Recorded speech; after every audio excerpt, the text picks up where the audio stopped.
Carl Jung once stood alone on a small hill in East Africa, before the sun had risen, looking out over a vast golden-brown plain where herds of animals grazed in complete and ancient silence. Zebra, antelope, gazelle, moving slowly across the grass exactly as they had moved for countless thousands of years, watched by no one, understood by no one, part of a world that had gone on this way since long before any human eye had ever looked upon it. And in that stillness, waiting for the sun to break over the horizon, Jung had a realization so powerful that he described it as one of the most important insights of his entire life, an idea that reshaped how he understood the very purpose of human consciousness. The stillness itself struck him first. This was a world moving at what Jung called the pace of eternity, the same slow, unhurried rhythm it had always moved at, utterly indifferent whether a human being was there to witness it or not. The animals grazed as they had always grazed, the grass grew as it had always grown, and the whole scene carried a hush so deep it felt as though the world existed in a kind of eternal present. Unbroken by history, unbroken by meaning, simply going on and on exactly as it was. And then, as the first light of the sun began to touch the horizon, everything in Jung seemed to shift. He understood all at once that what he was witnessing was the sunrise as it had looked every single day for millions upon millions of years, long before there was any human being alive to call it beautiful, long before there was any mind present anywhere on earth capable of knowing that it was witnessing anything at all. Sunrise after sunrise had broken over that plain in total unconsciousness, an event of staggering beauty happening to no one, meaning nothing to anyone, because there was no one there yet to mean it to. This thought struck Jung with tremendous force, and out of it came the insight that would stay with him for the rest of his life. He understood, standing on that hill, that human consciousness is not some small accident tacked onto the world. It is the thing that completes the world. Before a mind existed capable of seeing the sunrise and knowing it as a sunrise, the event itself was, in the deepest sense, unfinished. It was happening, but nothing was happening to it. There was light, but no eye that understood light as light. There was beauty, but no awareness able to receive it as beauty. Jung came to believe that the universe requires a witness in order to become fully real to itself, and that human beings are the space where that witnessing occurs.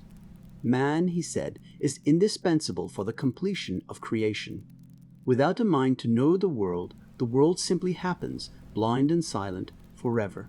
Consider the weight of that idea for a moment, because it quietly answers a question that haunts almost everyone at some point in their life. The question of whether anything you do actually matters. Whether your small human awareness, in the face of a universe so vast and so old, means anything at all. Jung's sunrise suggests an answer that is almost the opposite of what you might expect. It suggests that your awareness is not a small thing lost in a vast, indifferent universe. It is the very thing that makes the universe more than blind mechanism.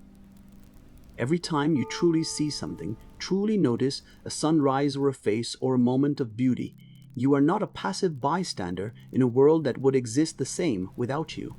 You are completing an event that would otherwise remain unfinished. The world needs your eyes as much as your eyes need the world. There is a second layer to this insight, one that goes even deeper into what Jung believed about the human mind. He came to think that this act of becoming conscious is not only meaningful for the individual who does it, it is, in some sense, the very reason a mind exists at all. He had spent his whole life exploring the vast unconscious depths of the psyche, the ancient inherited layers beneath ordinary awareness, the instincts and images shared by all humanity. And here, on that African hill, he glimpsed the other half of the picture. The unconscious depths are like that dark, silent plain before sunrise, endlessly rich, endlessly alive, but blind to itself. Consciousness is the sunrise. It is the act by which that vast, hidden richness is finally seen, finally known, finally given a witness. A human life in this light is not merely an accident of biology, going about its business. It is one of the places where the universe becomes aware of itself. This reframes something that so many people quietly struggle with: the fear of being insignificant, one tiny life among billions on one small planet in a universe of almost incomprehensible scale. Jung's sunrise does not deny how small you are in size, but it insists that smallness is not the same as insignificance. A single conscious mind, however brief its life, however modest its outer achievements, performs something the vast unconscious universe cannot do for itself. It notices. It noses. It turns raw existence into meaning, if only for a moment, if only for one grazing herd on one golden plain at first light. And Jung believed that this act, however quiet, however unrecorded by history, genuinely matters, not just to the person doing it, but to existence itself. Think of your own days in this light. How many sunrises, literal or otherwise, pass you by while your attention is elsewhere, caught up in worry or distraction or the endless business of ordinary life?